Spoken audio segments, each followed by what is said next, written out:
तो भेजा कि जाओ, ज्यादा नजरबंद था, बड़ी महल में रहता था, बड़ों की नजरबंदी भी बड़ी होती है। तो जाओ दादे को बताओ कि मैं हाफिज बना। दादे को जाकर बताया, दादे ने कोई खुशी का इजहार नहीं किया। आकर वालिद को बताया कि मैंने बताया तो उसने कोई परवाह ही नहीं। बच्चा था और फौरन ज़हन में बात आई कि ताज तो वालिदैन को पहनाया जाएगा, दादे को नहीं पहनाया जाएगा। ये मेरा बेटा है, दादे का तो नहीं है। इसलिए वो खुश भी नहीं हुआ।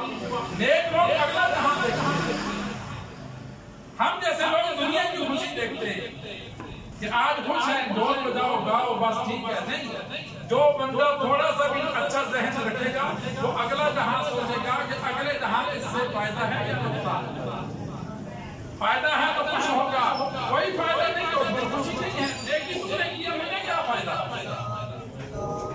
उस दिन एक मसला मेरे सामने था तो मैंने बात की कि गुनाह का जरिया बनने से बचो। इसलिए कि गुनाह करने वाला गुनाह करेगा उसे फायदा होगा। मिसाल के तौर पर किसी को हराम को तरीके लगा दिया, अब वो हराम काम करके हराम खाएगा। जिनका काम किया उन्होंने हराम दिया, उनको कुछ तो दुनिया का नफा मिला, लेकिन लगवाने वाले बेचारे को तो कुछ नहीं मिला, उल्टा मुफ्त का गुनाह मिला। सिफारिश की गलत जगह पर, हराम जगह पर किसी बच्चे को नौकरी लगा दिया, अब जब तक वो हराम खाएगा लगाने वाले को भी गुनाह मिलेगा और लगाने वाले को कोई फायदा हुआ नहीं हुआ। तो अपने आवाज में बंदा देखे कि जहां गुनाह है तो वहां पीछे हट जाए। किसी को कर्ज मांगा, किसी ने सूद पे कर्ज लेना था, जरिया बन गया कि बड़ा बंदा कर्ज देता है, चलो मैं जमानत देता हूं तो दे दे। अब सूद पे कर्जा उसने लिया उसने, उन दोनों ने दुनिया का नफा कमाया, आखिर में गुनहगार वो भी हैं, लेकिन जामिन बनने वाला बराबर का गुनहगार। और इसको दुनिया में भी कुछ नहीं मिला, गुनाह मिल गया। आखिरत तो देखा जाए, नफा है तो खुश हो, नुकसान है तो पीछे हट जाओ। तो औरंगजेब आलमगीर ने जब महसूस किया तो बादशाह थे तो हिफाजत शुरू कर दी।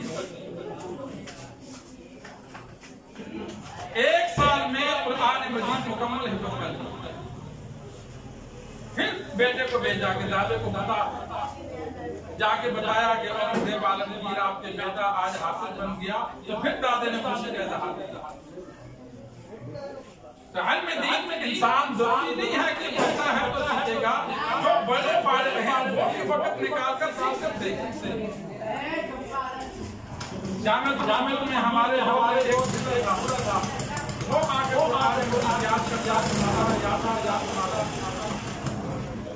आज जिन अहबाब के पास वक्त है 4 घंटे 8 घंटे टीवी दे के घर आते हैं, वो अगर रोजाना 1 घंटा बैठ कर पढ़े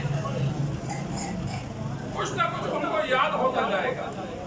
छुट्टियों में ज्यादा वक्त है इस नियत से कि हम हाफिज बने, आलिम बने और दौरान हिम्मत बहुत हो गए। कई अहबाब होते हैं जिनका जहन कमजोर होता है, याद करते हैं भूल जाते हैं, याद करते हैं भूल जाते हैं, कोई बात नहीं। हदीस में मौजूद है कि जो हिफाजत करते हुए फौत हो गया, कल कब्र में अल्लाह उसके लिए फरिश्ता मुकर्रर करता है जो उसे रहता हुआ कुरान याद कराता है। कल क़यामत वाले दिन वो हाफिज उठेगा। सुभान अल्लाह। लोगों को कब्र का अजाब होता है, तलबा को कब्र का अजाब नहीं होता। ये जो बूढ़े बूढ़े दर बदर फिरते हैं, ये इस पर अमल करें ना, आखिरत को आबाद करें। रोजाना थोड़ा थोड़ा याद करें, याद होगा फिर भी अजर है, नहीं याद होगा तालिब इल्म है दीन में। दुनिया से जाएंगे तो अल्लाह फरिश्ते मुकर्रर करेगा, कल क़यामत वाले दिन हाफिज उठेंगे। माँ बाप के लिए सर पे ताज का जरिया बनेंगे। तो इल्म हासिल करना, एक इंसान खुद इल्म हासिल करे उसका बहुत बड़ा अजर है। जितनी भी तारीफ की जाए उतनी कम है। चलो मुख्तसर एक हदीस सुना देता हूँ। कसीर बिन कैस रहमहुल्लाह कहते हैं कि मैं अबू दर्दा रज़ियल्लाहु तआला अन्हु के पास दमिश्क की जामा मस्जिद में बैठा था, तो वहाँ एक बंदा आया, ऊँटनी बांधी और अंदर आया और आकर अर्ज की कि ए अबू दर्दा, मैं आप सल्लल्लाहु अलैहि वसल्लम के शहर मदीना से आया और किसी और काम के लिए नहीं आया, सिर्फ एक हदीस मुझे पता चला है कि आप सल्लल्लाहु अलैहि वसल्लम से बराह रास्त बयान करता है, मैं तेरी जुबान से सुनने आया। मैं उस वाक़े की तरफ नहीं जाता। पहले दौर में इल्म बहुत मुश्किल था, बहुत मुश्किल था। एक एक हदीस के लिए लोग दूर दूर सफर करके जाते कि फलां जगह सहाबी मौजूद है, फलां जगह फलां फकीह मौजूद है, और जाती खत पर जाते थे। वहां जाते, वहां रहते, इल्म सीखते, फिर वापस आते। बाद मर्तबा उस्ताद भी बिगड़ जाता। तफसीर इब्न कसीर में वाक़या मौजूद है। गालिब कत्तान रहमहुल्लाह इमाम आमश के पास थे। रात को तहज्जुद के वक्त उठे। वो कपड़े का कारोबार करते थे। पहले लोग कारोबारी भी दीनदार होते थे। जिस इलाके में जाते वहां उलमा के पास रहते।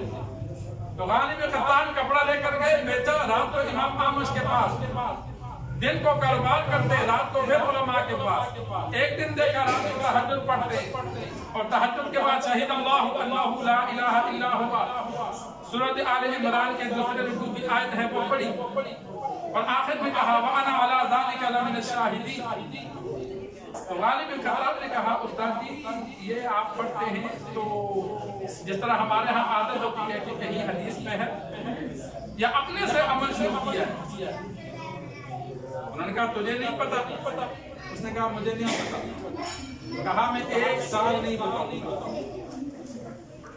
एक साल नहीं बताऊंगा। उसने कहा कोई बात नहीं। एक साल वहां इमाम आमश